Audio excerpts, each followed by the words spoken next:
মা ছেলেকে বলেছিলেন, আমি মারা যাওয়ার পর আমার ঘর তুমি পরিষ্কার করবে।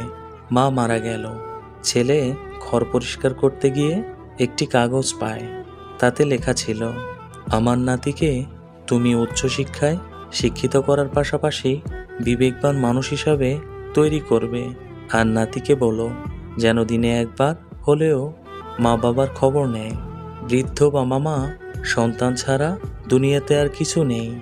মাসে একবার হলেও যেন বাবা মার সাথে সুখ দুঃখের গল্প করে।